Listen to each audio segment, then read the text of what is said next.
Alright, so hari ini kita continue. We are going to continue with next chapter. So today I'm just going to do one chapter, which is Global Human Resource Management. We have 2 more classes, and then we have 3 chapters to go. Okay. However, the last class is on Chinese New Year. So I would like to know whether you guys want to replace or to do it on that day. So maybe if on Sunday, maybe around like 2 hours, 1.5 hours or 2 hours. So would you like to replace on weekdays before or on replace? Okay. So if what about everybody else? Replace, right? So please propose me a date, right? I'm sure that you have group with your friends. So please discuss, or you can discuss in our group, doesn't matter. And please propose a date for me, right? That week, okay, that week before Raya Cina lah. Bagi tahu I am available lepas kerja pun boleh. Okay, so please propose me. Yeah, propose a date. Okay, lantik lah you punya ketua ke siapa ke, and then propose a date to me. And then we are going to do on that day. Alright, so nanti kita akan replace lah kelas untuk Chinese New Year. Alright, so let's take a look at today's topic, which is Global Human Resource Management. Right. So what we are going to learn today, I'm going to mix it a little bit with, because there is no introduction in this document. So I'm just going to tell you verbally lah, okay, the introduction, some of the functions of HR and so on. And then we are going to learn about managing expatriates. We are going to learn about training and management development, and then performance appraisal problems, the national differences in compensation, compensation approach in selected countries, and then maybe we can take a look at what are the challenges that global HR managers are facing these days. The learning outcome of this unit, you should be able to explain the role of human resource management in global business, discuss different methods that companies use to manage expatriates, identify different challenges that corporates encounter when undertaking performance appraisal, and explain compensation differences in different parts of the world, and then what are the causes. Okay. So when we talk about, I'm sure that everyone is familiar with HRM, okay, human resource management. It's used widely in companies, right? Every company, they have their own HR department, a department who manage all the stuff, regard all the things related to staff, related to law, employment regulation, and so on. So basically, when we talk about HR, so when we talk about HR, how many functions that we have? How many functions of HR? If you like to share with me. So before we go further, explaining about global HR. So let's take a look at the 12 functions of HR. Okay, I think that this is beneficial for everyone so that you know, maybe not everyone is working under HR. So let's take a look at what they do. As a human resource department, what do they responsible? So the first one definitely it's about administrative responsibility. They are the one who have all the staff files, and then they do because of why a lot of administrative duty actually comes from other functions. For example, one of it is recruitment and selection. If you notice when you work, maybe several of you has been working so long in a company, then you forgot that the steps in applying works and so on. So when we start applying a job, we will send resume, and then when we call for interview, they will give us application form. So we have to fill that up and then maybe answer their personality test and whatnot.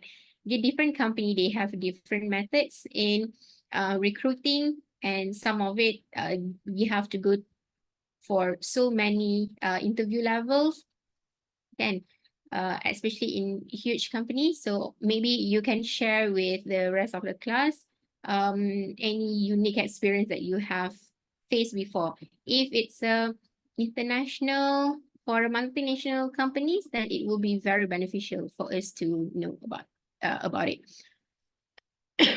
So recruitment and selection, they are the one who post out the job, and then filtering, receiving resumes, filtering, and then facilitate the apa orang panggil tu, facilitate the recruitment process lah.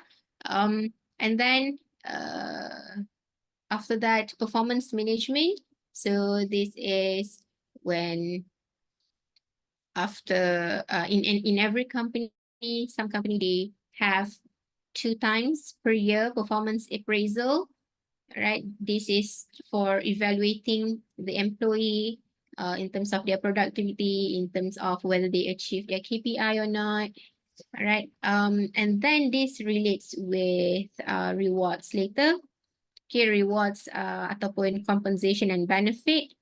So let's say if you excel in your job, okay, you achieve your KPI, and then you have done a wonderful job to your work, you receive high marks, high percentage, or many stars in your performance evaluation, then if the company provides extra benefit, for example, like incentive bonus and increment, so you might be eligible for that. But let's say if you are not, performance management, this will determine whether maybe there is an improvement that you need, or maybe some of the apa orang panggil tu some of the actions, some of the that's why we have I think none of us, nobody in this world like this kind of like program where they put you back on probation, and then they have to take a look at your performance after that, and then evaluate whether you are still contributing to the company or not. All right. So and in our culture, I remember when I work in the industry, my previous company, they do this, the PPP, right? Probational program, something. So they say that I'm not sure, okay, but in my opinion, it's our culture that assume if we have been put under this program means that it's a silent way of telling you that you have to look for another job because we are not we are not looking further to work with you, but I'm not sure, okay. But yeah, that is one of the outcome of performance management. And then after that, if let's say they want you to upgrade your skill and so on, then it brings us to learning and development. So learning and development, like I've mentioned just now, HR is bounded to more regulation, right? Employment regulation, and then they deal with so many laws, so many regulation. And then one of it is for employee, they need to have a certain days of training ataupun learning, compulsory one. So this is a task for HR as well to facilitate this training. And then you as an employee as well, you can request for a training that is beneficial for you to upgrade your skill. Okay, because they can claim later HRDF. Anyone is working with HRDF, maybe you can brief us as well. What's the process? And I know that if I'm not mistaken, last 2 years or last 3 years, I've worked with not I mean we collaborate with them, and then I remember them saying that they have a lot of funds, they have a lot of funds, but most companies are not using it. They don't send apa tu, because they can claim later, right? But most company, they don't fully utilize that for HRDF funds. So they have a lot of, and I believe as well that I'm not sure whether it's open for public, but maybe we can take a look at it. Okay, you find out more about HRDF. Okay, this one, HRD Corp, training providers. Uh, yeah. Okay, so register your employer for any HRDF claimable training. Funds the training and development of human resource through two schemes, HDRF, Levi, and is a fund, blah, blah, blah, blah. Okay, so you can find out more about that.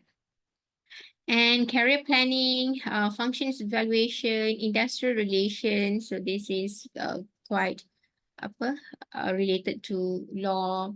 And then in terms of the employee participation and communication, employee union, and then very important, health and safety. Also, we have an act on that, OSHA, right? So as a HR, they need to make sure that in their workplace, it is comply with the act. Make sure it's safe for the employees to work there. And then let's say if your workplace is a hazardous one, so you need to have a proper measures for it, proper precaution measures for it. And then in terms of employee health, employee well-being as well. Okay, employee well-being. But it depends because in my previous employment for well-being, we have another committee. Not maybe lah, maybe dia punya boss ataupun dia punya main is from HR, but we have another committee from various departments. So they build up a committee for employee well-being department. Okay, so we have another one lah. And then I've heard as well, several of my friends and my family, they also have like a small group of people, small committee handling about employee well-being. But maybe in a smaller company or in a company who choose HR to be the one who facilitate about well-being, then it can be that way as well. Okay, so basically that is the function of HR. So similar like HRM, global HRM, is just that we do it globally. Okay, it is used in multinational company. Okay, managing human capital, working for the company in different geographical locations. So the challenge here is maybe instead of, when you have a company in your home market, so the culture, the way, the law, the rules, the regulations, so it's very familiar to you.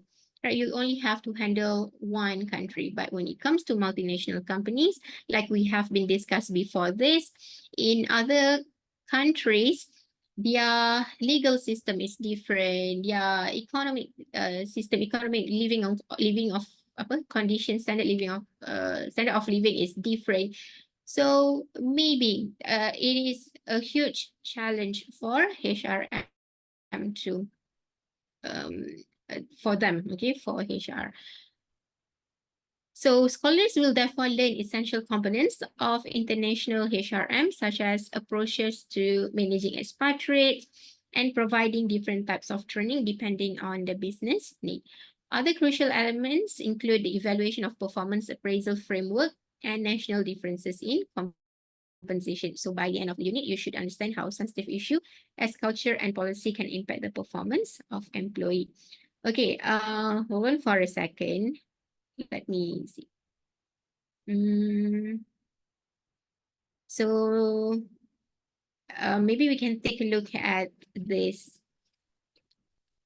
thing first.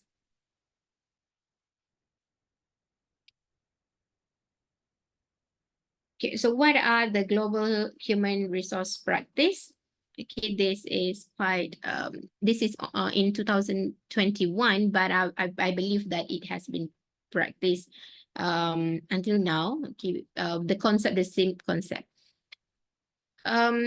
So how are global human resource practice shifting in 2021, and I believe still going on now?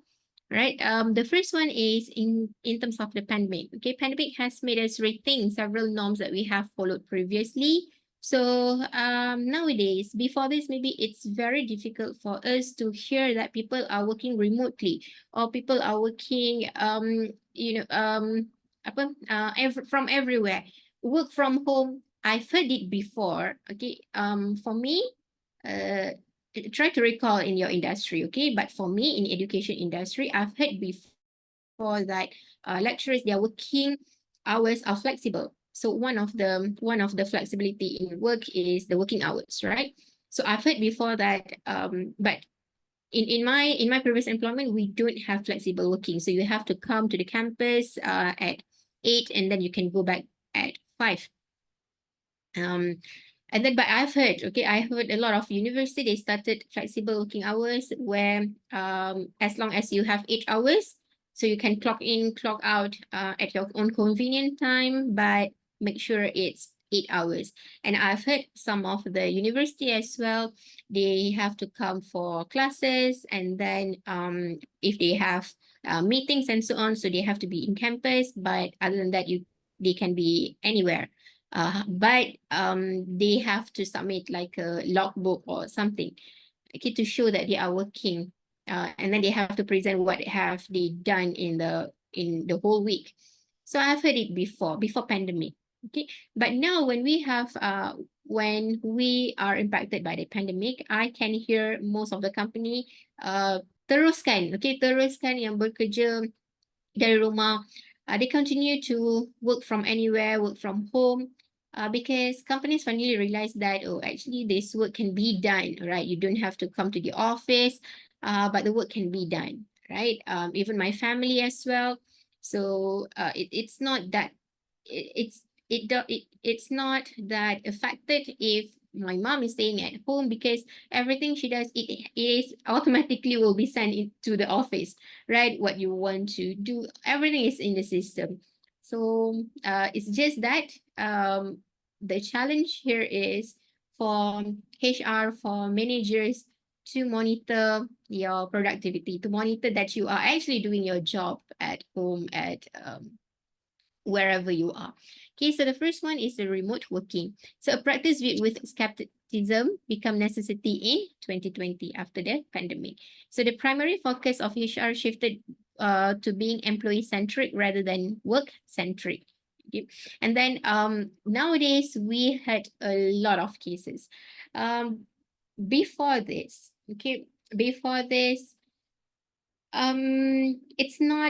it's not a common thing if we heard that someone is having how to say, mental breakdown in the office. If someone is stressed, and then it for mental health, mental wellness, this is not a common thing before, because we have lack of awareness about it. And then if that thing happened, people don't understand it. Okay, people will say that that is something that is unusual, right? You have to, for example, people will say that you have to pick up yourself together, and then this is very common stress. You when you feel like you are going crazy at work, this is normal.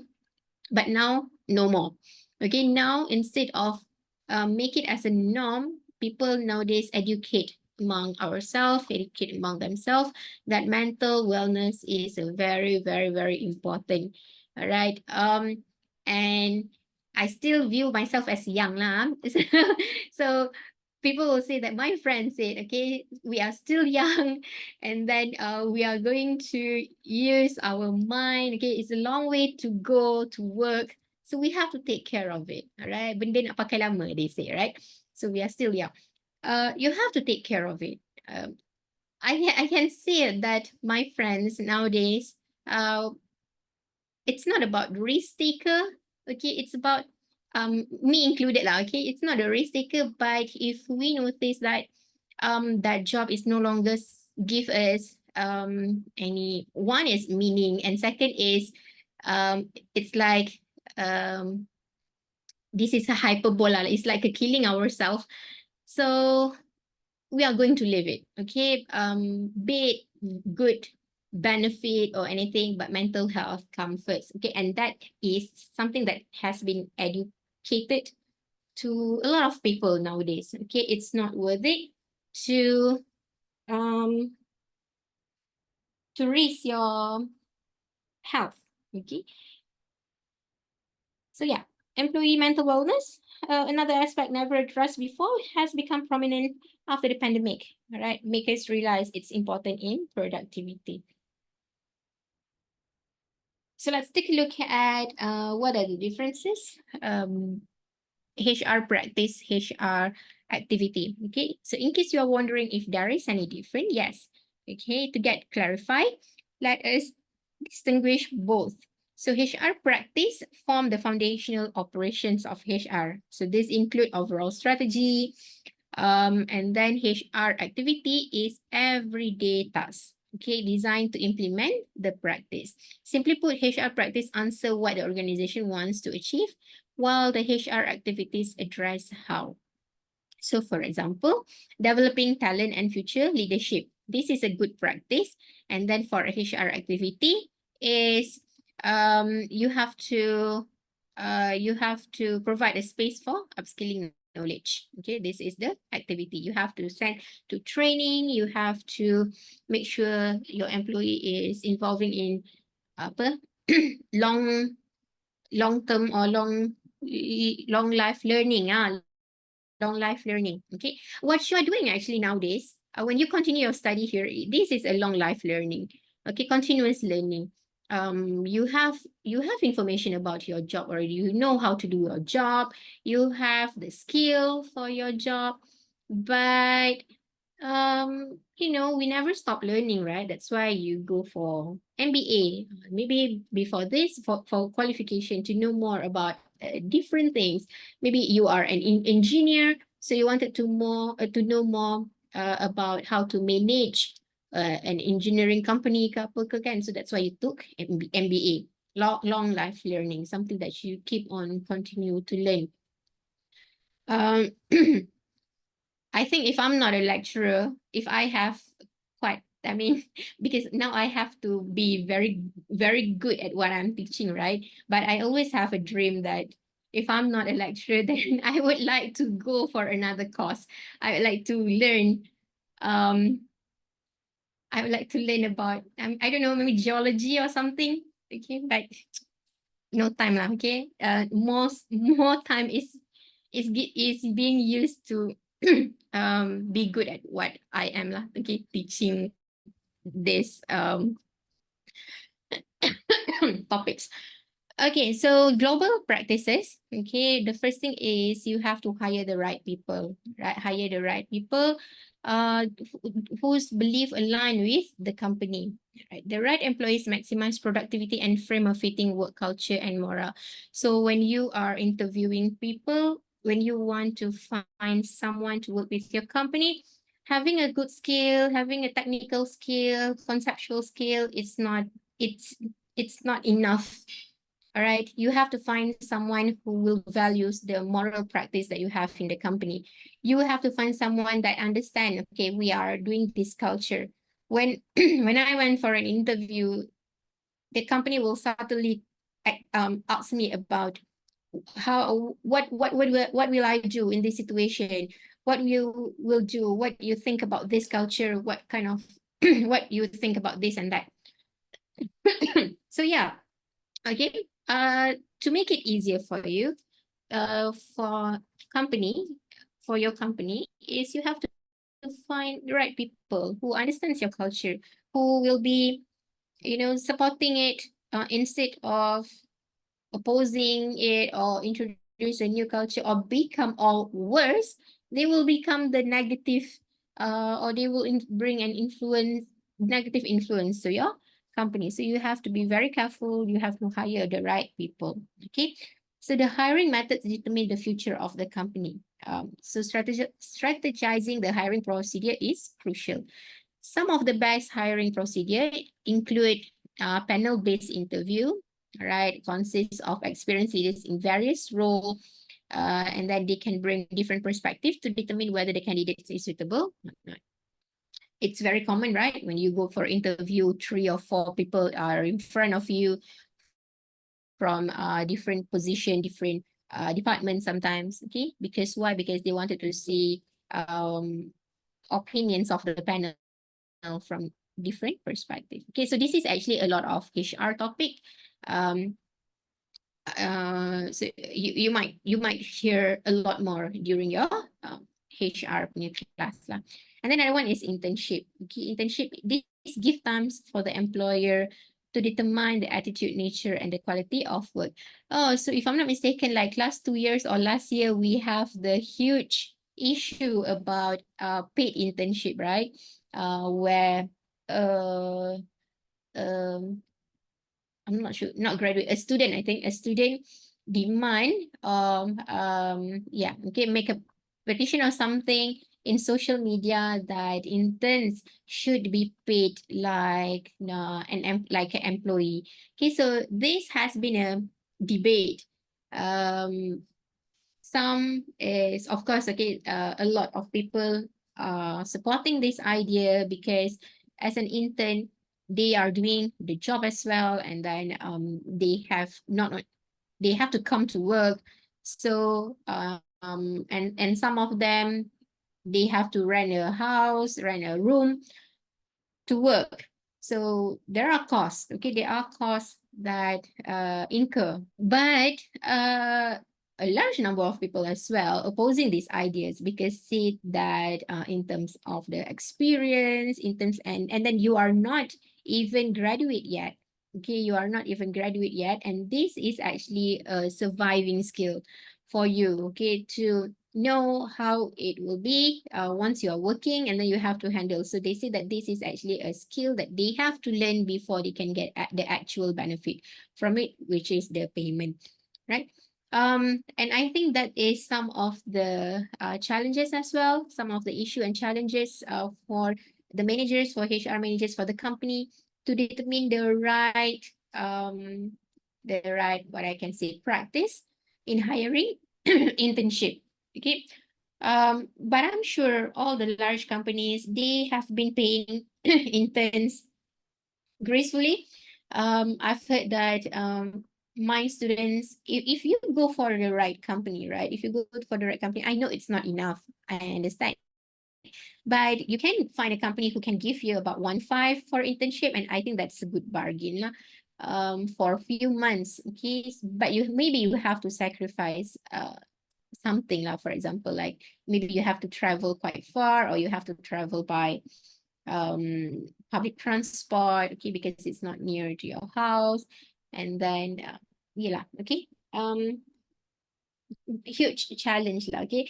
I'm not sure because for me, as long as it is actually a process for me to graduate, so I'm happy to do it. Okay. I love my internship so much, even though it's only 4 months. Okay. And then for global hiring, okay, the right candidate is not often present next door, but why should that limit you? Okay, so this is where global hiring happens. Okay, maybe why just limit to the local employee ataupun local candidates? So you might find the right candidates, okay, globally. However, another thing that you have to face is the increase of costs. Okay, the increase of cost. Hiring expatriates because you want people with a lot of technical skill, and then knowledge, so maybe it will cost you more, okay, in terms of the compensation. Increase productivity, enhance employee engagement, and also cultural literacy. So this is actually good for your company as well because you have an exposure to your other employees that they provided that if your company is promoting engagement, employee engagement, so your other employee can learn a lot about other culture. Okay, so it can bring to cultural literacy. And then in terms of hiring tools, okay, you have hiring and virtual onboarding, for example, EOR tools to help you hire without having to set up such entities. Okay, so you can set up hassle-free onboarding process. And nowadays, instead of calling for interview, um, Okay, I have to share this again. I just shared it with my friends the other day, but I think what, because I'm talking about hiring or recruiting, right?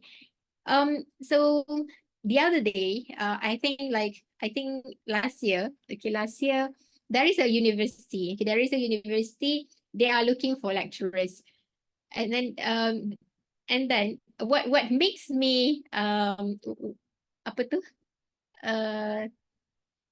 I mean, why this is unique? Because normally for university, when they want to hire a lecturer, right? So they will publish a um vacancy, okay, anywhere lah. It can be in their website, it can be in job street.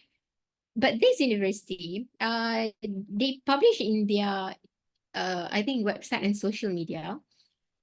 They say that okay, we are looking for this for a lot of lecturers for our university, but you have to the way that they conduct the interview or they conduct the selection process, they choose a place, they choose a venue, and then if you want to be considered, you have to go to the venue and then you have to bring your posters. Poster. So apa dalam poster ni? Okay, you have to tell them in the poster what is your teaching methods. So what are your teaching methods? And then make it as creative as you can. Tell us what different kind of teaching methods that you have. Okay, and then you have to present to us during this venue. So for those of you if you have been into a poster presentation before, so I have been in a several poster presentation before as panel, and when I this is actually the first time. Okay, maybe because I never heard it before. It has been conducted before, but this is actually my first time. The first time that I heard this. So they will go like a poster presentation, and then you have to present to them in 10 minutes, if I'm not mistaken, 10 or 15 minutes about your. They only want to know one thing: your teaching methods. They want to find someone ataupun a few people with unique teaching methods. Okay, and then you're going to tell them how you conducted, what are the example, and then if you can give them statistic of maybe pass and failure rate. So I think that will be beneficial lah. But I didn't go. Okay, I didn't go as a candidate because I'm happy with where I am now. So, but it's interesting, different kind of hiring, different kind of recruitment process. I'm sure that after that they will have interview, but I think that this is actually safe. Instead of you calling them, you give opportunity to a lot of people and then you can evaluate from there. Okay, maybe it's a time consuming, but you can find the right person that match with what you want, okay, to meet the objective.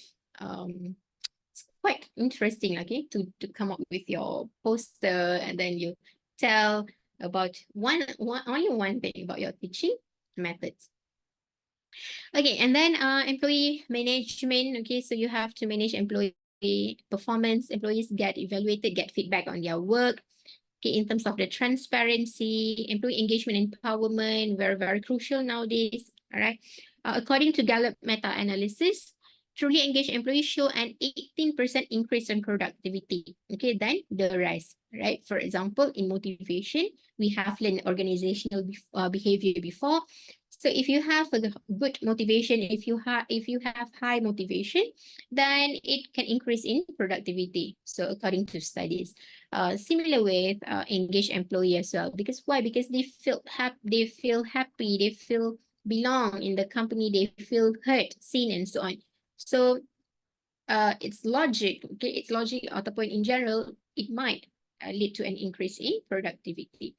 So therefore, as a company, you have to promote employee engagement. So what kind of engagement? Have an open discussion, and then you have to have a clear communication, not a manipulative one. Okay, you have to have a clear communication on what you do. You have to one thing that is important is the trust. You have to instill trust in your employee. Don't manipulate employee. All right, you have to be trustworthy, and then transparency as well. And then apa tu? Have a clear communication. So employees are no longer interested in mundane work without growth. Okay. So um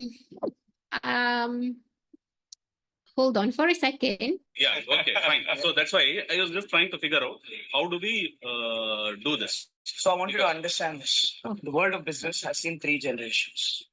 The industrial revolution, the information Can you revolution, see and now this? we are in this revolution called Can you hear? industrial revolution.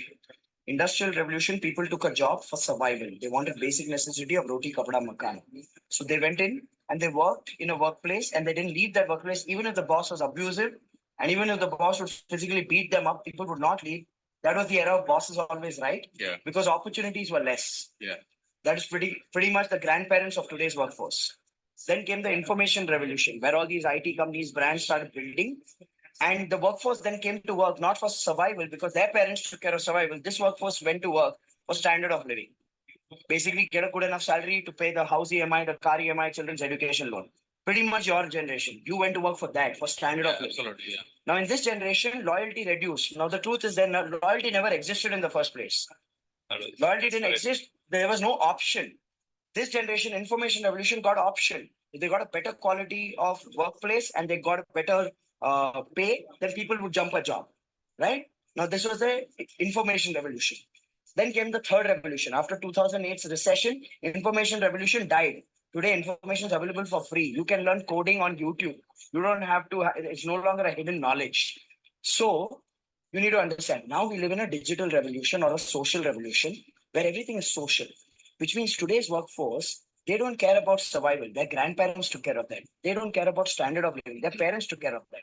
Even the labor does not care about standard of living anymore because even labor has Dish TV and Tata Sky in their house. So if you say, I'll cut your pay, or if you say, I'll bind you with a contract, they will say, thank you so much, I'm finding another job. Today's workforce needs something else. They want quality of life, not standard of life.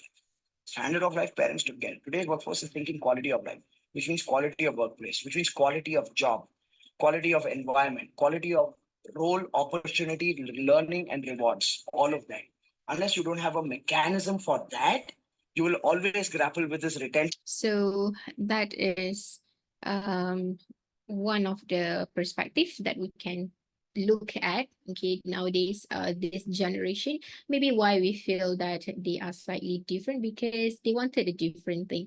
They wanted with something that is growth, okay, they want something growth. They want this one, okay, to upskill, updating their unknown challenge, right? They want something that is giving them what we call it, like when they do any kind of work, they want it to be yeah, like in the video mentioned, right? The quality of work, the quality of the environment. It's no longer about standard of living, but it's a quality of living. Okay, and then in terms of compensation and benefit, okay, to provide fair compensation, we have a lot of debates nowadays in terms of the gender, in terms of the inequality in gender compensation, inequality in apa orang panggil the qualification and then the pay and compensation in terms of the what we call it, the rate of pay. Okay, we heard a lot of, for example, like engineers. Starting salary for engineers is quite low, even though that they have to they require a lot of knowledge, okay, and it's not an easy course, and for doctors as well, all those high skill job, it's not very easy job, so it should be with reasonable pay. Okay, and then in terms of additional benefit and so on. And next is to create a safe workplace. Okay, so an office is where employees spend most of their days, 8 hours. So one of third life in their office premises. Therefore, prioritizing workplace safety is crucial. Okay, and then this is vouchers for a sound global human resource practice. It's not just best practice, but also fundamental right of every employee. Okay, so as a HR professional, to ensure infrastructure and physical safety is more than practice, it has become your duty. Must be strictly followed in place to ensure secure workplace, security checks, and then conducting fire drills, awareness of the various safety aspect, for example, like fire, electrical, hardware components, and women's safety can be beneficial in workplace. And then not only that, okay, not only in terms of workplace accident, but in terms of violence and abuse. So when you talk about violence and abuse, it can come in many forms. All right. It's not just abuse, physical abuse, it can be mental abuse as well. Okay. And then in terms of violent, like I've mentioned, it doesn't have to be physical, but it can be like emotional, mental, and then in terms of like discrimination. Okay. So you have to avoid all these things. For example, like especially in female workforce, okay, the discomfort of this violence and abuse. How so? HR, they are responsible to come out with policies, workplace policy, workplace rule, to prevent such abuse and violence. And then once got case, so you have to immediately investigate it. Okay, you must follow that when you have this kind of policy and rules. So it must be enforced, it must be implemented, and it must be monitored. So it doesn't, apa orang panggil, tak berguna. Okay, it doesn't work if you have all this fancy policy, fancy rules, but when it comes to complaints, when it comes to people telling you that this happens, and then you don't do investigation, or worse, just keep it quiet for the sake of the reputation of the company. So where's the, apa orang panggil tu, what's the function of the policy then? Okay, anti-raging policy and policy against misconduct must be included while drafting company law and policy, and create an ethical workplace. In terms of risk management, compliance, and regulation, they're quite similar lah. Okay, you need to have a good policy, a good rules. Okay, and then for compliance and regulation as well, this is your compliance is toward the whatever the government rules, regulation. Okay, anything that's surrounding employment. So as a global recruiter, it gets more complicated, like I've mentioned to you. So it's because we have to follow, right, the labor law. If in one company, then it's okay. But let's say if you have multinational company overseas, then you have to make sure you know the local labor law over there. And let's say if you have expatriates, so you have to, it's very crucial to follow the local labor laws and stay compliant in the country. Okay, so here is home country employees. It's a team of workers who resides in the same country of the location of the company headquarters. Host country employee, these are the individuals come from country where foreign company has open business operation. And third country employees. So these types of employee work in a foreign country, yet they do not originate from the same country where the company headquarters are located. All right, so this is an employee maybe from a different country, and then they are working for a different company in different location. All right, so let's take a look at, maybe we can take a look at some of the challenge, okay, some of the challenge of I think there are lots of major challenges. Some of the key ones, of course, are around the cost of living crisis, wage inflation, employee expectations, and how the HR leader can take some of those challenges and translate them into business actions. If you look at the world around us, there is just constant turbulence, constant change. And what I would say to any HR leader is that they need to be the constant in the organization that takes care of the people and works with the senior leadership in the organization to ensure that there is a degree of stability on the one hand, so that people have a sense of community, have a sense of belonging. But on the other, they also work with the organization to help it stretch and to think about what comes next. The economic and cost of living context, which has both got a consequence as a CPO in terms of your social responsibility towards your people, but also to help your organization manage costs in that more tough economic environment as well. I think it's a combination of the macroeconomic situation we have in the world, and irrespective of where you're sitting, we are all part of that. And then combining that with the reality of the business you're working with. And our work in HR is we are there to support the business, so connected to the business priority and strategies, and translate that into a people strategy.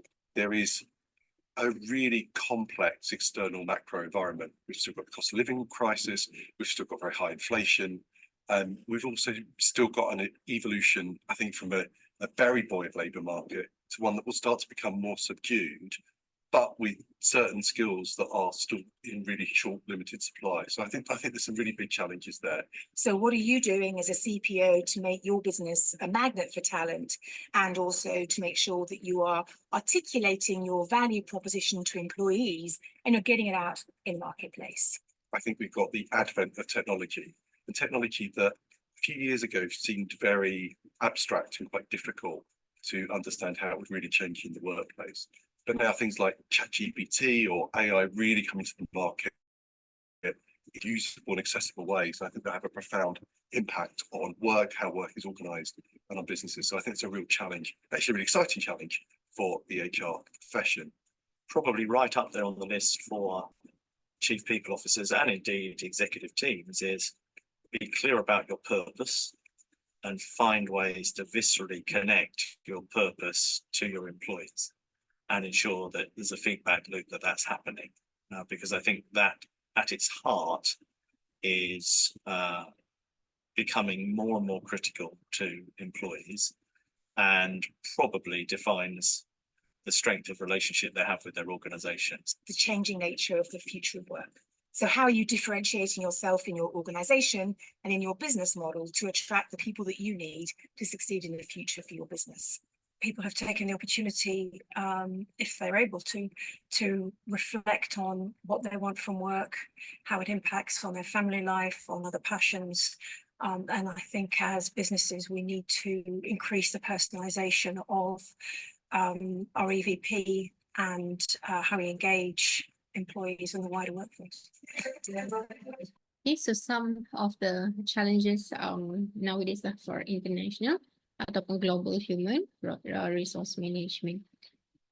So HR managers in MNC must understand different aspects in managing employees who come from different backgrounds because the global market environment is also diverse. So management must pay attention to other essential components of HRM. So for example, so these are the things that has been mentioned in the video. So in terms of the diversity, okay, in terms of the culture, in terms of the legal institutions, and then the structure, the process, the people in global HR. So you have to know what are the best practices to for this HR practice. And then in terms of to attract the right employees, to attract the right employees, to engage with them, and then to develop this talent, to send them to upskill their skills, all right, and then to retain employee, like what we have seen before this. Okay.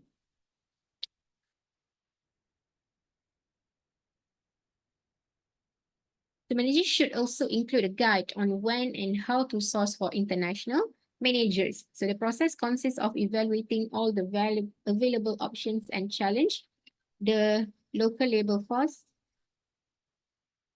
The potential candidates should undergo a screening process to understand their potential in managing a business in global market environment. Okay.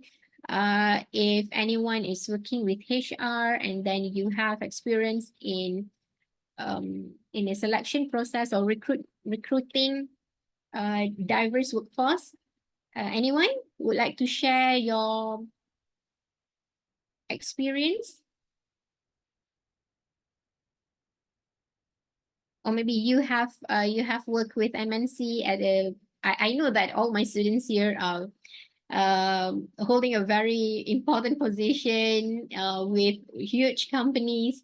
So any experience that you want to share, what you can find like slightly different when you go for a local company or compared to MNC company, and if you have to work in a host country. Okay, anyone? Tak ada. Okay, never mind. Okay, if you want to share, then you can just share with us. Okay. All right, and then for the international labor relation, like I've mentioned to you, right? The laws and policy governing employees and industrial relation vary from one country to another. HR manager in multinational corporation must understand different framework for both the home country and global market. Okay, and then in terms of employee safety, in terms of repatriation, challenge, and solution. So human capital management in global market entails the management of expatriate and ensure they perform according to the company expectation. So you need to have a proper evaluation method in a company, right, to evaluate their performance. It can be like MBO, KPI, or any some sort of similar methods. And also, HR manager must ensure there is a framework how to handle problems arising from employees working at the international level. So major issue of concern include expatriate contract agreements, okay? And then support communication channel and career development. Okay, Megat Amirul said that HR using the system for training, then staff can apply from there with suit our position to add our skill. Correct, yes. Okay, so the HR should have a system where employees, they can request. Okay, for example, in Uniraza, okay, I share my experience in terms of the system. We have a training requisition. So whenever you feel like, hey, this training is good for me, this training is, I wanted to learn about this thing. I wanted to learn new skill, and I think that this will be beneficial. And then it can contribute to my productivity, work performance, or skill, something that I can contribute in my daily tasks. Okay, so you can request for it, okay, training requisition. And I'm sure that if you have this kind of systems, to make full use of it, right? I know that sometimes we feel like, okay, kita busy lah kan, kerja pun tak sempat, macam mana nak pergi training. But think about your training, maybe 2-3 days, but the information that you receive, you can use it for a longer time. Okay, you are not left behind. You have to make sure that you are in you have to be up to date with the new skill. Macam sekarang ni kan, I'm not sure about your sector, but I'm pretty sure AI is a huge thing nowadays. Okay, as an academician, I can see that a lot of AI training, teaching with AI, marking with AI, and so on. Okay, so I'm pretty sure as well, and I can see, okay, some of the marketing activities as well. They have come up with using AI in developing marketing strategies, developing marketing campaign, and so on. So yeah, use AI for a good purpose, okay, not for bad purpose. I remember, okay, I remember like this is like so long time ago when I was in school. I remember that we have debate, right? No, we have a parliamentary debate. And then we talk about technology. So I remember one of the panels said that technology is something that, a tool. So we can either choose it wisely, okay, for good things, or we can use it for a bad thing. And then the panel said that technology is just like a knife, right? You can use knife to cook delicious things and then to serve everyone your meal and so on. But you can also use knife for a different purpose, which is like for bad things, killing people and so on. Okay, so it's like an analogy of technology. But sometimes suddenly staff to attend the training without their consent. How about it? Can we avoid? Okay, so let's say okay, in my opinion, maybe if let's say as a HR personnel ataupun HR ataupun bosses normally, I'm not sure about common practice, but in my previous employment, the the manager will suggest trainings to HR for the employees, and then HR also will suggest training for employees.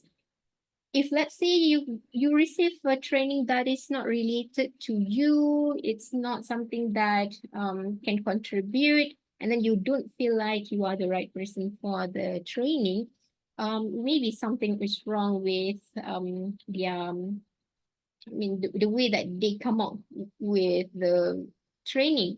Okay, you can for me to avoid this, right? To avoid this is talk with your superior on what kind of skill, what kind of training that um you are more interested in. Okay, and then for the purpose of learning, maybe you can go to that. No, no, no. Oh, I don't think it will affect your KPI. You should mention what kind of training that you want. It shows that you are more proactive, right? You wanted to learn more about, and then if you have a system, then you can request, you can find trainings and then you can request to them. Okay, make everyone else job easier lah. HR, they pun that they don't have to take a look at training. Okay, I know during COVID, especially during COVID, I've experienced that they just wanted to make sure that employees is not doing nothing at home, so they send us a lot of training. At some point, I have to attend training that is not related at all. But I view it as okay, one time boleh lah kan. To learn about this thing. But if you have more things that you want to know, okay, always request for training. Always request and then talk to your superior about it. Okay. I don't think it will affect your KPI unless your KPI mentioned that you need to have that skill. You need to have that specific skill. But I don't think so. Okay. Normally for KPI, for me, at least we have to go to 8 days, okay, 7, 8 days of training. And then one of the famous KPI is leadership. So maybe lah, okay, if it's like for me, we are more like teaching, and then I don't really have an administrative duties, not so much, but I have one of the KPI definitely will be leadership. So one of it ialah attend training kan to enhance your leadership punya knowledge, your leadership skill in terms of the technical knowledge, something like that. Okay, let's continue. So I forgot to share with you this video just now. This is about international HR as well. Okay. Congratulations, you just graduated, and now you're starting your job search in the international market. Did you know if you show, write on, or play with your business card during a meeting in Japan, it is seen as disrespectful? However, being invited to join your business partners in a sauna after a meeting means they respect you in Finland. All these cultures have many different traits. The global human resource management of many companies are trying to bridge the gap between cultures to make it a more homogeneous working environment by looking after their employees. Human resource managers go through 3 steps to make sure the company resonates equality. 1. Recruitment.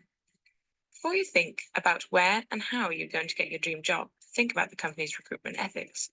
When taking an ethnocentric approach, companies are looking to place their home country employees into their host country positions. Companies can also take a polycentric view. This is the opposite of ethnocentric, where companies look to directly employ locals. A great mix of both staffing approaches allows companies to use their global human resource management efficiently and helps to bridge and make strong relationships between cultures. This is called geocentric recruitment. 2. How do you get paid? Your payment includes 3 parts, which are base salary, foreign service premium, and allowances. The base salary is the same range as that for a similar position in their home country, but paid by local currency. Foreign service premium is paid as a percentage of your base salary. It can help you live in an unfamiliar country, deal with the new culture and languages, and adapt to new work habits. There are 4 types of allowances you can get, which include the hardship, the housing, the education, as well as the cost of living. You can receive the same level of medical and pension benefits abroad that you receive in your home country. In addition, you also can receive leave, including regular vacation, annual home leave, and rest and rehabilitation leave if you are sent overseas. Lastly, training. Now you will go through training to make sure you are fully integrated into the position. The job will either customize the training or have you go through a standardized procedure depending on its protocol. It may be through passive methods like in a classroom or seminars, or active method through simulations. Now that you feel more comfortable with your job, human resource will make sure you develop within the company by reaching your goals and analyzing your performance. It is important human resource nurtures your growth in the company to avoid assignment failures, for example, moving abroad. International human resource management is an integral part of a company. It is what makes up the company holistically and what will drive the company to become bigger and better. Okay, and then I have also a sharing session here. So why it's important. Okay, for this video just now, it shows that what are the things that expat is looking for, and then as a HR, how it actually affected to you is, if you take a look at the compensation just now, the types of compensation. So those are the things that is being expected and widely given, okay, to the expatriates. So as a company, you might, let's say if you want to recruit expatriates, so you have to provide similar benefit, similar compensation to them, right? In terms of the vacation leave, for example, vacation leave to go back to your country, and then cost of living incentive, allowances. So as a HR, you have to study all these things. Okay, take a look at the common practices by other companies, and then you can do a similar things. You can offer similar things. And then this is a video actually about experience, not really experience, but I think this is very good because it exposes us on companies. Hey everyone, it's Mikkel not Thorne only, from expatmoney.com here, and in not only this video, I'm going to be laying out my top 6 locations where expats can build a real. Okay, so this is I like this video because you can see that how actually country, because we are talking about international business, right? So how actually country have a certain reputation, certain image that can attract workforce, you know. So these are the top 6 location expect can build a real life abroad. I think it might be beneficial for some of you. Okay, you have been working for quite some time, and then you want to look for a new experience to be more global, to work in a global company. If you ask me, that I am always more than willing to travel abroad to work. All right. If given opportunity lah. But again, okay. So let's take a look at this 6 location. Maybe you can consider it for yourself. Life abroad.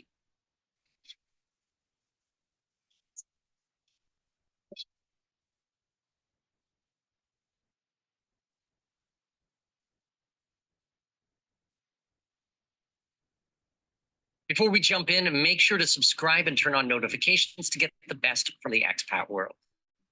As fans of Expat Money Show podcast know, I love to travel a lot. I love to visit new and exciting places that I believe my clients can move to and live a good life, a really good life. So every month I actively search out countries that have great amenities and a great cost of living.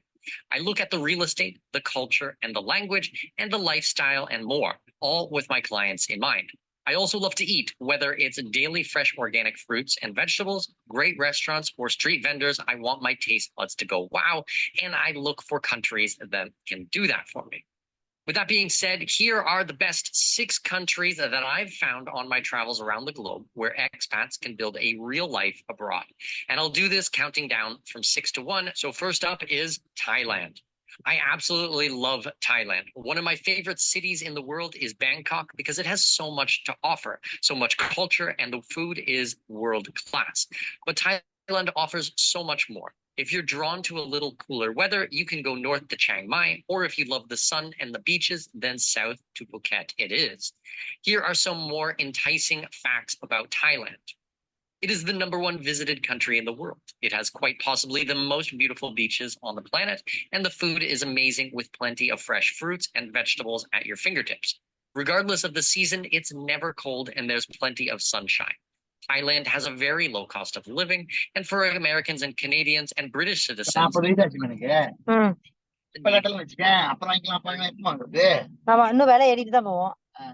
has several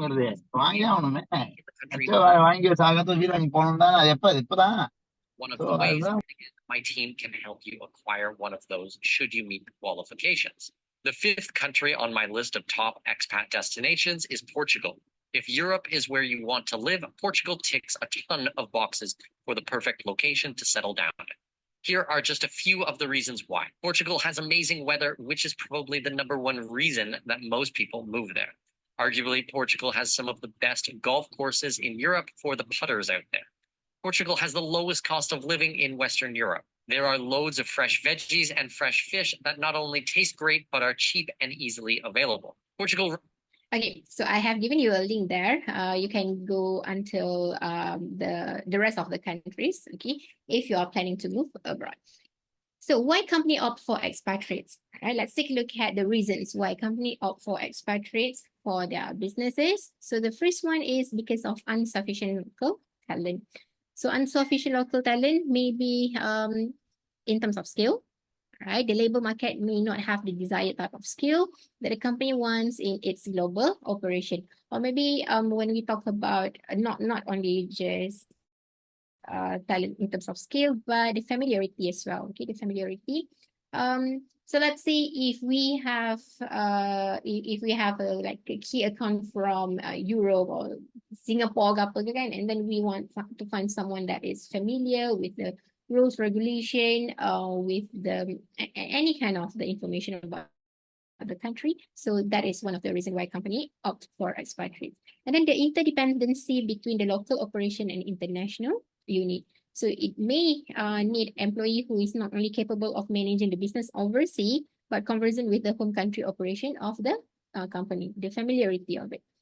In terms of unstable political environment, so political unrest in the host country may affect business operation on a global.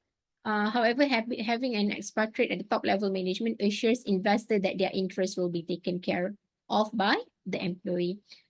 And in terms of the cultural differences between the home country and the global market, expatriate will work as an intermediaries when the home and the host country have significant cultural differences. Okay, so the role of expatriate here can be divided into 3 different groups, which is include the parent country national, host country national, and third country national. Let me see.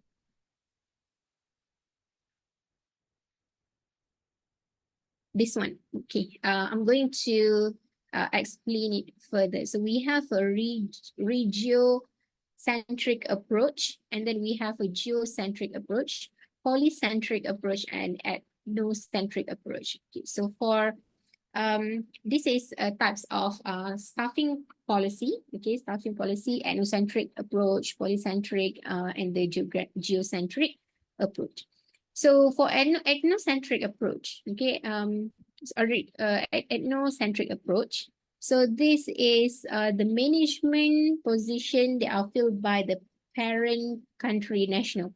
Okay, the parent company means that the local market in the host country cannot supply the desired types of skill, so the company can use the method to source employees from the home country. So I'm talking about an MNC in the host country, and then they employ for the top management is by the parent country ataupun home country. So for example, one of the company that do this, several companies that do this is PNG, Philip, and so on. So you can Matsushita, that one is a very long time ago. Sony, okay, so you can see that top management or managerial level, they employ some of the staff from the home country. Okay. And then the important position, the important position at the top management is held by the Dutch nationals. And then, for example, like similar, in Japanese, like Toyota, Sony, and so on. So the key position of the international operation have always been employing the home country worker ataupun employee. Okay. So there are three reasons actually for this kind of staffing policy. Okay, three reasons. The first one that we have discussed just now, because of the lack of technical skill. Okay, there might be a skill, and then the company. Okay, the company believe that the host country, it's very important to maintain a culture. Okay, to maintain a culture. For example, we know that the company is from another company, right? Another country, right? So by having ethnocentric ataupun by employing ethnocentric staffing policy, it can preserve the culture. Okay, and that it can maintain because the employee is coming from local employees, and then maybe expatriates from other countries, so the culture might be ununified. So by having employee from the home country can maintain this unified culture, right? So for example, like Japanese firm, okay, they prefer their foreign operation to be head by expatriate Japanese manager, because this Japanese manager, they will implement, right, the culture in whatever that employed in Japan, they will implement here in the host country. Okay, and then another thing is because of the transfer of knowledge. Okay, transfer knowledge. Try to upgrade the local skill. So the reason why they employ employees from home country is because to share the transfer of knowledge, the transfer competency to the foreign operation, right? They have a knowledge, they have for example, like managing knowledge, leadership skill, and so on. So they transfer all the knowledge that they have to the local employees, and then indirectly that they can develop the skill of the local employees over there. Okay, and then after that we have the polycentric approach. Okay, so for polycentric approach, in this case, the host country expatriate occupy the top level management of the subsidiary business in global market. Some of these employees may be transferred to home country headquarters to be the intermediaries when there are issue of the language barrier ataupun cultural differences. Okay, so a polycentric staffing policy, they recruit host country nationals, host country employee to manage subsidiaries, while home country employee, they will occupy the key position at the corporate headquarters, right? So this polycentric approach is one of the response for the limitation in the ethnocentric approach. One of the advantage or one of the benefit of having this polycentric approach is the firm is less likely to suffer from cultural myopia. Because if you take a look at here, right, this employee is actually, the reason is to become the intermediaries for the language barrier and cultural differences. So one of the benefit is to avoid ataupun to can save the companies from the cultural myopia.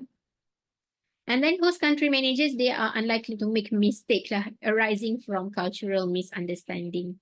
Okay, and then it can be, let's say, if they have an expatriate managers in the company, might happen cultural misunderstanding. So however, it's not just that is the benefit. Okay, however, it cannot run from the disadvantage. Okay, it also have a disadvantage.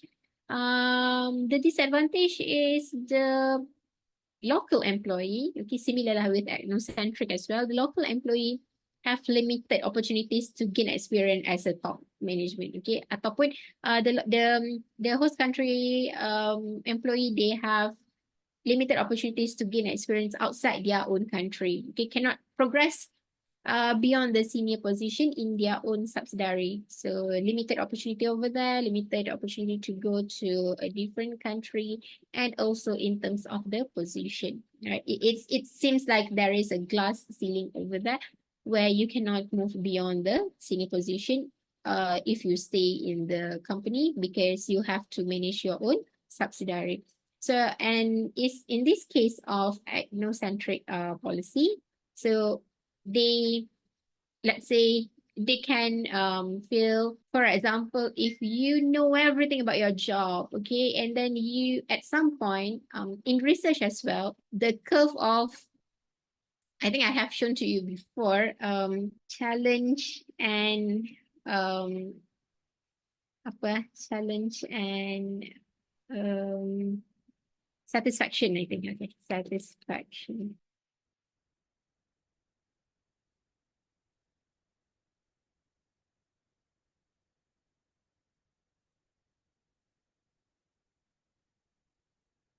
Okay, something like this. So let's say if you have a lot of high challenge, you can see that at some point that you can see the job satisfaction is actually increasing at a certain point, right? At a certain point. And then after that, it went like very declining, okay? Because too many high challenge, it might not lead to job satisfaction, okay? Maybe we can see that, oh, kerja ni boring lah because there is no challenge. So your job satisfaction will be like constant, okay? Flat sahaja. But let's say if they put a little bit challenge in your work and then you feel like, oh, so this is new, let me try to do it. And then if you provided that if you have finished it, if you have completed it, then you will feel like more satisfied because you think, you understand that, oh, I'm actually gaining a new knowledge. Okay, I feel proud of myself of completing this challenging task. So bring me more. Okay, however, up until the company, why this is important is, okay, how does it affect the workforce? If you are a company ataupun if you are a manager, so normally this one is a manager. If you are a manager and then you don't carefully monitor this, and then you just give the employee more challenge, and then without directions, and you believe that, okay, you can do this, so you might can do this as well, more challenging tasks. But there is no, okay, in this area, it might be there is no direction, there is no reward, and then there is no support. So the job satisfaction will go down. Okay. So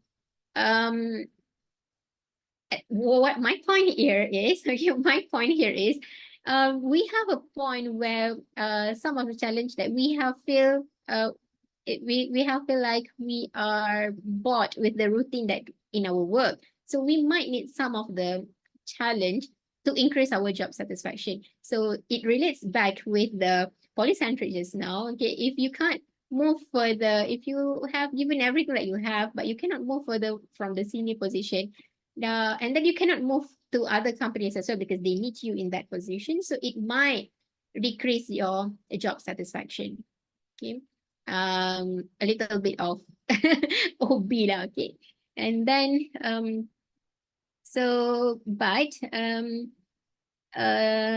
let's say for geocentric, okay, for geocentric approach here, human resource manager do not take into account the nationality of individual when sourcing for potential employees under this method. Okay, so unlike the ethnocentric and polycentric, so geocentric means that we are open for any employees from different countries. Okay, you can come from host country, home country, it doesn't matter. So what matters is they found the best people to do it. Okay, regardless of any nationality. So this policy has a number of advantages. First, it enables the firm to make the best use of human resource. Then, instead of hiring based on nationality, everybody can have it as long as you are the best candidate for the job. You have the skills, you have the knowledge, qualification for that job. And then second is, perhaps this is more important, a geocentric policy enables the firm to build a cadre of international executives who feel at home, okay, working in the number of cultures. Because let's say imagine that if you are working in an MC and then you are holding a top position, and then maybe you have like maybe two or three of you. Okay, imagine that you are a Malaysian and then you go for a country in, I don't know, Australia, for example, and then the rest of the employees are all Australians, and then in top management, maybe you have like two, three Malaysians. So it's not easy for us to feel at home. Okay, it's not easy for us to feel at home. We will feel like it's like a minority over here. Most of them are Australians, and then we are Malaysian. But let's say if the country adopting this geocentric approach, then there might be an opportunity for a lot of Malaysian, a lot of other nationality to join the company, to be transferred, to manage the company, and then it can feel like a little bit like home, and then you are more willing to learn a different culture because you are working with diverse people, you will working with people with diverse background. Okay. So that is some of the staffing approach. So in terms of the disadvantage, okay, in terms of the disadvantage, so it's expensive. I think it's expensive. Let's say if you have a subsidiary in your host country and then you have to transfer a lot of Malaysian to Australians, so it might be quite expensive for the company. Okay, instead of just sending two or three. So yeah, it's quite expensive. And then and if you hire more people, expats from different countries, so you have to take a look at the interesting compensation benefit for them. So it might be quite expensive for the company. All right. So what else? The role of expatriates. Right? Overseeing organizational developments. So most of them will be placed in the higher position, making the decision-making position. Right? So they have to oversee, come up with strategy. They have to know more about global businesses, market, so that they are more well aware of what is happening all around the world, so they can have good strategies. Management development, okay, can expose employee for different market environment. So this is what I mentioned just now. Ensuring the transfer of skill and technology. Okay, be sure to, if you have an expat in your company, it's not just using them for their skills and knowledge for their own tasks. One of the reasons, like we have discussed just now, is we want to have the transfer of core competency, skill, and technology. So they have to not only they are required to educate, they are required to contribute their skill and then to develop the local talent as well. Okay, sharing what knowledge, skill, and different types of technology that is available in the host country. All right, you have to share not only in what is happening in your host country, but also in the home country as well. So let's say if that practices is more suitable in the home country, then you have to share whatever knowledge, skills that you have. Okay. And if you are, and that's why that this is all linked together, That's why we need to have a good employee engagement, because and good culture, because without this, without both of these things, without having a learning culture in your working place, employee might feel like, why do I need to learn about this culture? Why do I need to learn about this and that? Okay, because you haven't promoted a learning culture in working experience, so working place. Employee might feel like this is a 9 to 5 job, and then after that I want to leave and I don't want to learn anything. Okay, So if you have a good culture where employees are engaging with themselves, and then you have a good learning culture, so your employees will learn more about other culture and more willing to know the skills, the knowledge that will be passed from the expatriates. Okay, so before you can have that, make sure that your company have an appropriate culture of learning. Okay, if you are in a decision-making position in your company. So make sure to slowly, if you still don't have it, make sure to slowly build that culture. All right, culture of learning culture. Or else it will be like kerja aku, don't disturb me. I don't want to know what others are doing. So nanti bila seorang cuti, like everybody don't know what to do, everybody stuck. Seorang, let's say anything happen ataupun you don't have pengganti right away after he or she resigns, so it can affect the apa orang panggil tu, the process. You know what everybody else is doing, tak adalah nanti you akan rasa macam why I je banyak kerja, dia tu buat kerja apa again, something like that. I think it's very common for us to feel like why everything I yang buat kan. So those people they buat apa? So you have to understand. And as a good manager, you need to make sure that but this is a different thing already lah. Okay, this is as a manager, you need to delegate your work wisely lah. Alright, you have to monitor your employees whether they are doing their apa tu kita panggil apa? Mungkin nanti kalau ingat betul. Okay, you have to make sure that it's fair and square lah, the workload. Make sure that everyone is contributing to something, and everyone is having apa orang panggil bearable workload and fair and square lah. Okay. Sebab tu nanti ada culture in let's say in Malaysia, I think it's very common.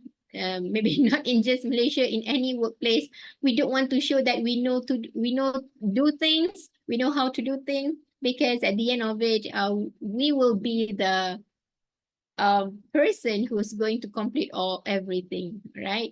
This kind of culture. So we limit ourselves, we limit our knowledge, we limit our skill, just to avoid having a higher workload.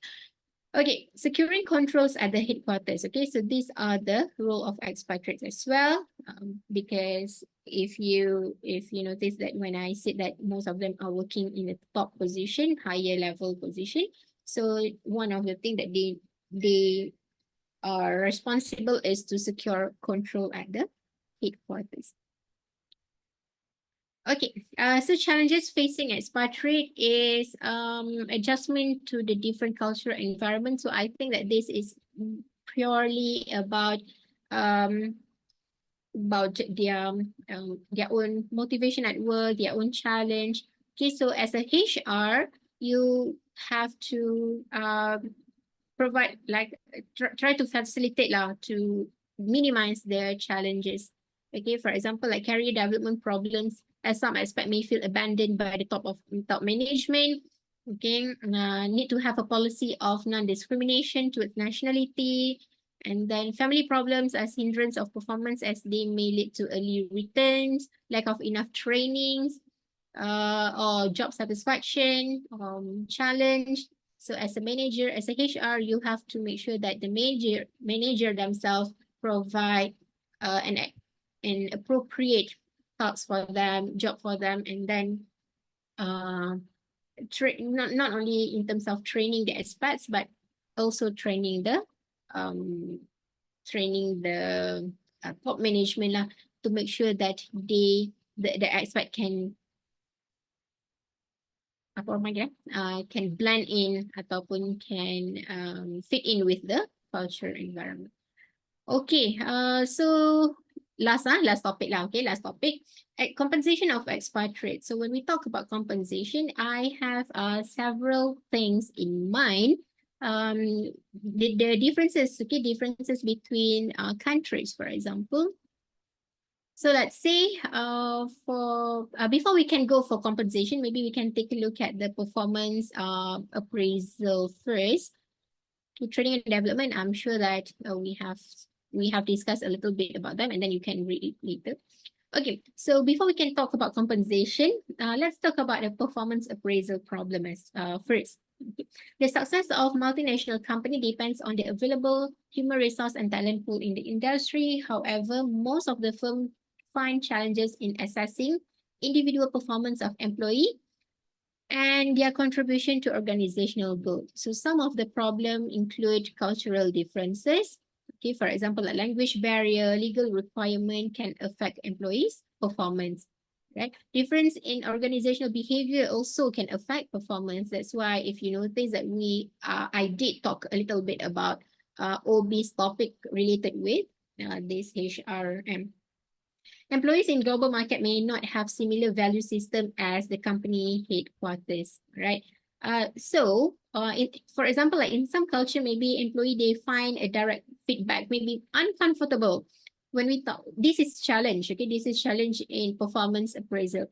So some of the aspects may find that performance appraisal, the feedback may be uncomfortable, but in other culture ataupun in others, they feel like this is an essential for improvement, right? So as an HR, you need to design a framework to consider the cultural sensitivity as well, and then maybe opt out for cultural sensitivity training for managers to ensure that fair and also respectful assessment lah, okay, for managers in terms of handling performance appraisal.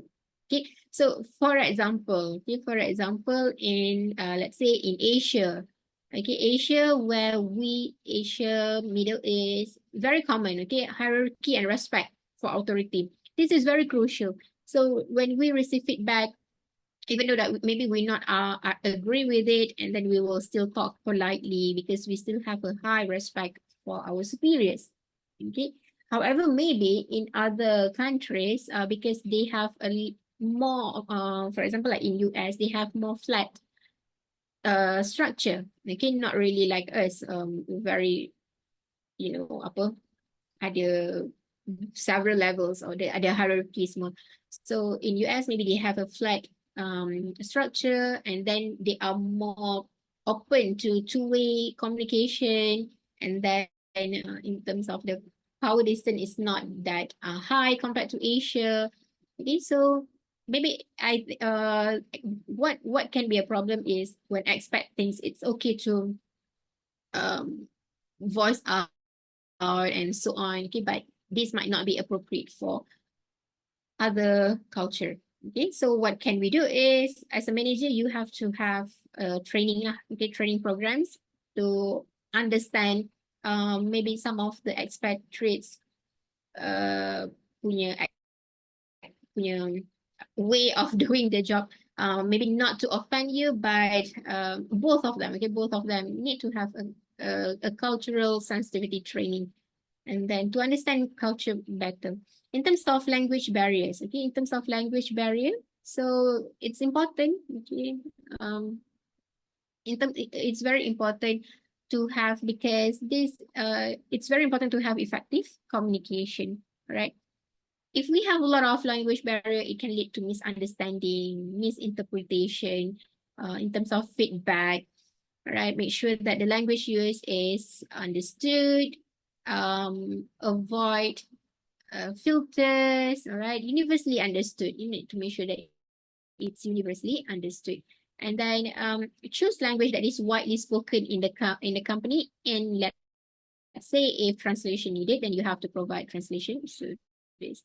Let's say in European MNCs, so employees sometimes they speak different language. Okay, so appraisal forms should be conducted in a common language, which is English, to ensure clarity and consistency, right? And then in terms of inconsistency in the ratings of employee. So manager failed to analyze every element of employee performance. In some cases, they put employee rating below and beyond reasonable score. They may also generalize the finding and ignore important details, not easy to detect. Okay. And then challenge of integration. So the companies, they don't have integrated system for employee compensation, development, staffing, and performance management. therefore implies lack of coordination between different businesses unit and hinder proper performance appraisal. So you need to have a proper system, proper mechanism and integrated system, right, for the performance appraisal. If a company doesn't have this, and then, okay, this is my opinion as a worker, right? This is my opinion as a worker. And based on my experience as well, if you conduct performance appraisal, I think it's very important for the management to tell, right, to tell the objective and then the consequences of performance appraisal. Let's say if a company they just do performance appraisal because they want to do it. It's a common thing to do in every company. They have it, but then there is no consequences. There is no effect after that. Similar, similar, similar workload, similar salary. There is no any other compensation. There is no feedback. All right, just submit the form and that's all. So I don't think it's an appropriate things to do as a HR. Okay, so you need to make sure that your performance appraisal need to have objective. All right, you need so that your employees not just doing this performance appraisal just because it's a standard practice, because they wanted to achieve more, they wanted to provide their feedback, and then they are being evaluated lah, senang cerita kan. Ni kalau isi sahaja, then what? So what? Kan? So we don't like the so what? Now what? We don't like those questions, okay? Right. So a poor relationship between performance and reward may fail to develop reward and compensation framework for its employee. Okay, so this is what I meant. Okay. At the end of the day, your employee will feel like whatever that I do, it doesn't matter because there is no any kind of compensation. If let's say I know, I understand compensation, for example, like benefit, bonus, incentive, this is something that is not compulsory. This is, like incentive lah if a company based on the company punya performance, okay, financial performance and so on. But it can be other things, okay, in terms of reward. Let's say you can choose the employee of the year, as simple as that, all right? I remember this is like long time ago.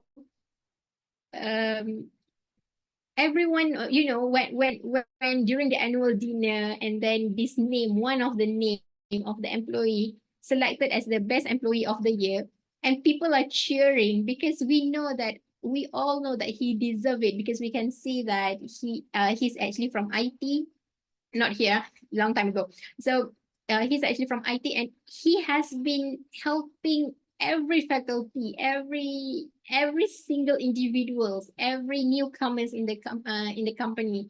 So imagine if the company does not do anything, okay, after the performance evaluation, then that's it, nothing else. But by rewarding him during the annual dinner based on the employee performance evaluation and so on.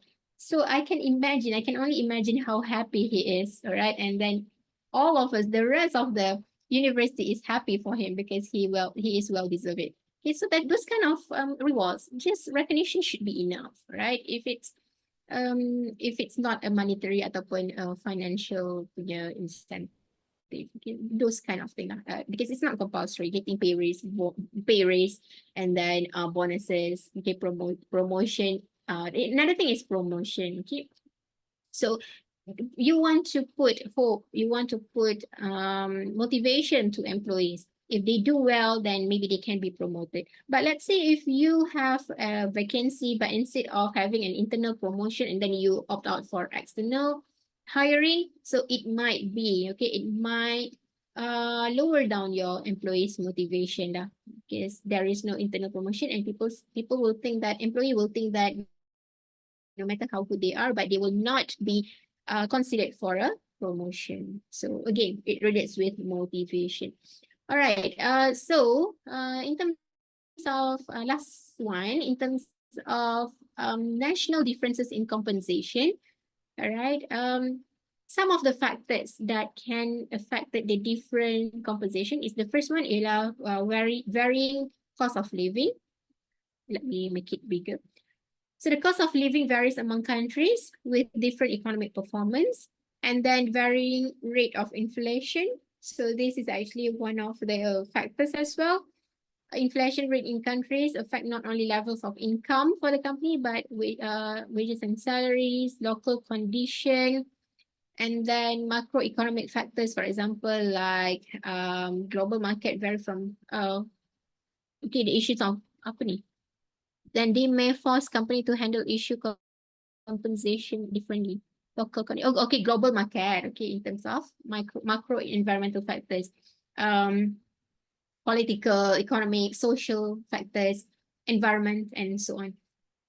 And then other than that is different taxation rates and policy. Okay, so this one is a government measures, government regulation, including policy, taxation, local and foreign company can also affect compensation, as they may need to spend more funds in compliance program.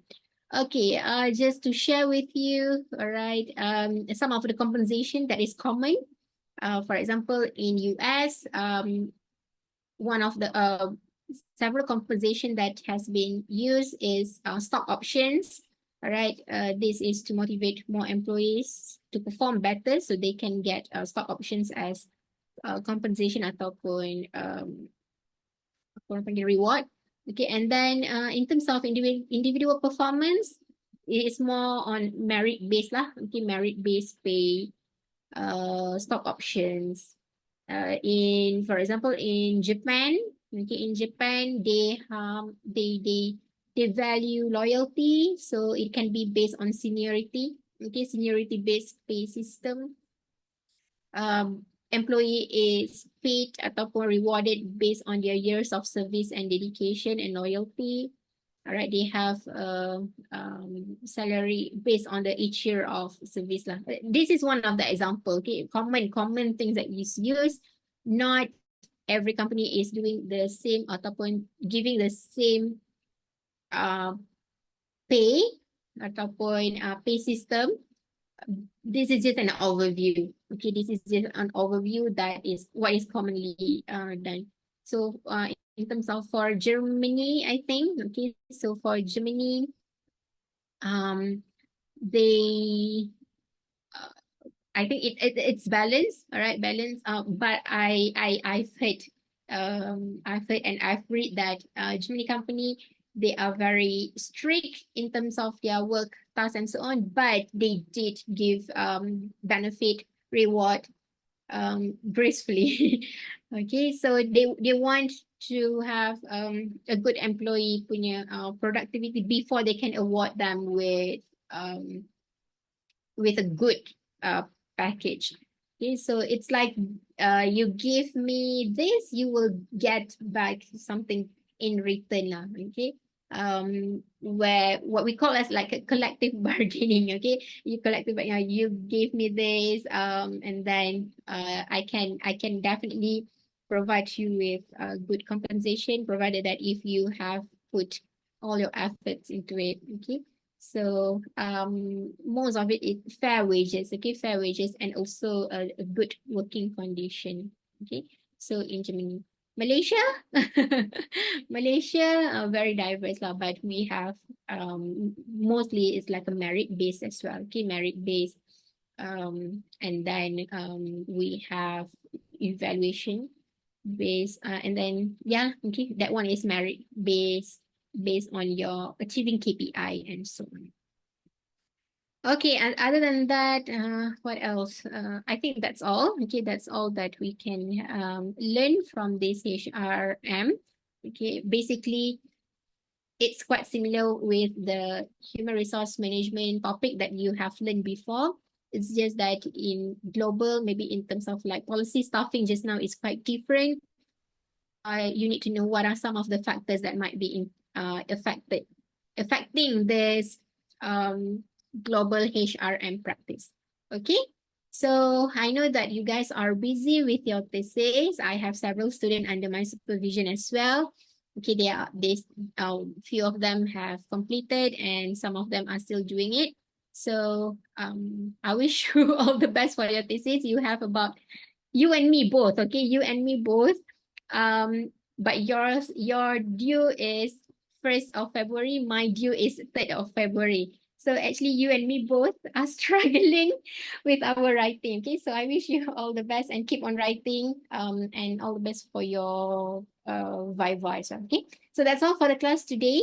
I'm going to see you guys next week, same time, and then another time during I believe after working hours.